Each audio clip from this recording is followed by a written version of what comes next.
بسم اللہ الرحمن الرحیم الحمد للہ وحدہ والصلاة والسلام علی من لا نبی بعدہ اما بعد۔ پیارے بھائیو، ہم رمضان کے اختتام کی طرف جا رہے ہیں اور آخری عشرہ، آخری 10 دن شروع ہونے والے ہیں کہ جن دنوں میں نبی صلی اللہ علیہ وسلم کیا کیا کرتے تھے، لیلۃ القدر میں کون سی عبادت کرنی چاہیے، لیلۃ القدر کو کس طرح تلاش کریں۔ بھائیو کوشش کریں، 84 سال، اللہ اکبر، لیلۃ القدر خیر من الف شہر، ابھی سے پلان بنائیے۔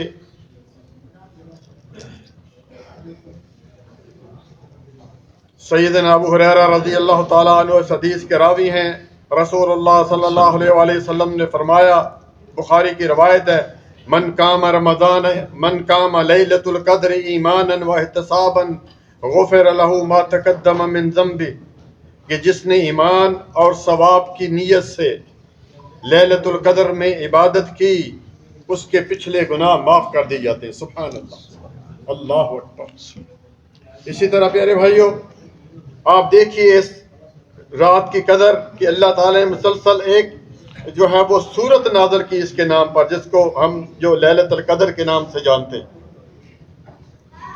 لیلۃ القدر خیر من الف شہر، کہ لیلۃ القدر کی عبادت ہے جو ہے وہ 1000 مہینوں سے بہتر ہے۔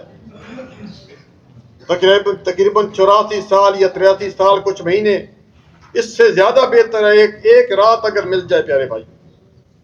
اسی طرح سیدہ عائشہ رضی اللہ تعالیٰ عنہ بیان کرتی ہیں صحیح بخاری میں کہ رسول اللہ صلی اللہ علیہ وآلہ وسلم رمضان کی آخری 10 دنوں کی تاک راتوں میں لیلۃ القدر کو تلاش کیا کرتے تھے، اور آپ صلی اللہ علیہ وسلم نے فرمایا کہ ان تاک راتوں میں لیلۃ القدر کو تلاش کرو، یعنی 21، 23، 25، 27 اور 29۔ اور پیارے بھائیو ایک یاد رکھیں، آج پوری دنیا میں ایک ٹرینڈ بن گیا ہے کہ لیلۃ القدر صرف 27 رات کی ہوتی ہے۔ یہ صحیح نہیں۔ ہم 27 کو ہی وہ لے کے بیٹھے رہے اور لیلۃ القدر 21 کو چلی گئی، ہم 27 کے لیے بیٹھے رہے اور لیلۃ القدر ہو سکتا ہے جو ہے 25 کو چلی گئی، تو یہ صحیح نہیں ہے۔ یہ صحیح ہے کہ کبھی لیلۃ القدر 27 کو بھی ہوئی ہے، لیکن ہر سال جو ہے لیلۃ القدر 27 کو ہوتی ہے، یہ صحیح نہیں۔ اسی طرح پیارے بھائیوں، سیدہ عائشہ رضی اللہ تعالیٰ عنہ بیان کرتی ہیں، ابن ماجہ کی حدیث نمبر 1429 ہے، فرماتی ہیں کہ رسول اللہ صلی اللہ علیہ وسلم رمضان کی آخری عشر میں باقی دنوں کی نسبت عبادت میں بہت زیادہ کوشش کیا کرتے تھے، بہت زیادہ محنت کیا کرتے تھے۔ اور یہ رسول اللہ صلی اللہ علیہ وسلم ہے بھائی کہ جن کی اگلی پچھلی تمام، میں کہتا ہوں گناہ تو نہیں، چھوٹی چھوٹی لرزیں بھی اللہ تعالیٰ نے معاف کر دیں۔ اللہ تعالیٰ کے لاڈلے پیغمبر اتنی محنت کرتے ہیں اور آج ہم گناہوں میں ڈوبے، ہمیں فکر نہیں۔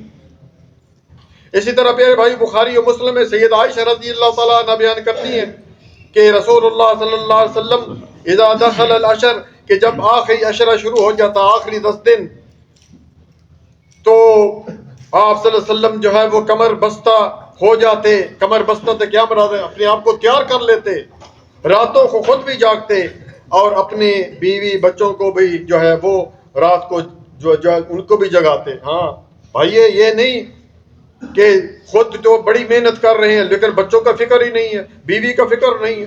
نہیں، یہ آپ کی ذمہ داری ہے، اپنی بیوی بچوں کو بھی دیکھیں۔ رسول اللہ صلی اللہ علیہ وسلم خود نہیں بلکہ اپنی بچوں کو بھی رات کو جگاتے، اپنی بیویوں کو بھی رات کو جگاتے، تاکہ وہ بھی ان کے ساتھ جو ہے وہ جنت میں چلے جائیں۔ اسی طرح جو ہے ابن ماجہ میں ہے، انس رضی اللہ تعالیٰ عنہ اس حدیث کے راوی ہیں، رسول اللہ صلی اللہ علیہ وسلم کے بارے میں فرماتے ہیں کہ داخل رمضان کے جب رمضان شروع ہوتا تو آپ صلی اللہ علیہ وسلم کیا فرمایا کرتے کہ یہ مہینہ جو تم پر آیا ہے، اس میں ایک رات ہے جو 1000 مہینوں سے بہتر ہے۔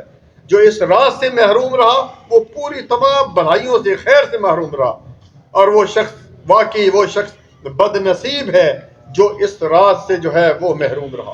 تو پیارے بھائیوں، یہ 10 دن شروع ہونے والے ہیں، چند دن رہ گئے ہیں۔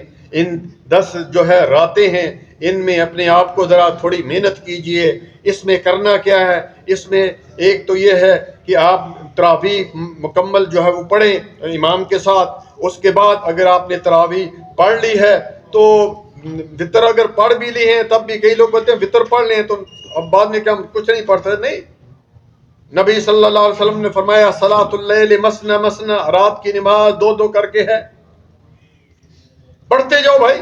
آپ نے 11 رکعت پڑھ لی یا 20 رکعت پڑھ لی مثلا، تو پھر آپ اٹھ کے پھر پڑھیں، 2 رکعت پڑھیں، جب بھی وضو کریں 2 رکعت تحیۃ الوضو پڑھیں، پڑھتے جائیں، قرآن کریم کی تلاوت کریں، اسی طرح اللہ تعالیٰ کا ذکر کریں، اسی طرح نبی صلی اللہ علیہ وسلم پر درود بھیجیں، اسی طرح آپ جو بھی ہے، اور خاص کر جو ہے صدقہ ان 10 دنوں میں تو کم از کم کریں بھائی، ان 10 دنوں میں ضرور صدقہ کریں۔ نبی صلی اللہ علیہ وسلم جس طرح آندھی چلتی اس طرح صدقہ کیا کرتے، ہمیں پتہ نہیں پیسے کی بات ہے تو یقین کریں ہمارے بالکل جیسے ایسے کہ سانپ سوکھ جاتا ہے، یہ پیسہ ادھر ہی رہنے والا ہے۔ اللہ تعالیٰ نے قرآن کریم میں سورۃ نحل غالباً اس میں کیا فرمایا؟ ما عندکم ینفد وما عند اللہ باق، کہ جو تمہارے پاس ہے سب ختم ہونے والا ہے، ابھی سانس میری بند ہوگی ختم، بینک میں جتنے پیسے ہیں جتنے اور پیسے خلاص، کوئی ایک فلس ایک ٹیڑی پیسہ کام نہیں آئے۔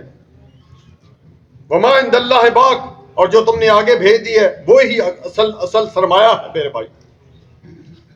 تو اللہ تعالیٰ سے دعا ہے کہ اللہ تعالیٰ ہمیں ان 10 دنوں میں جو ہے عبادت کرنے کی توفیق عطا فرمائے۔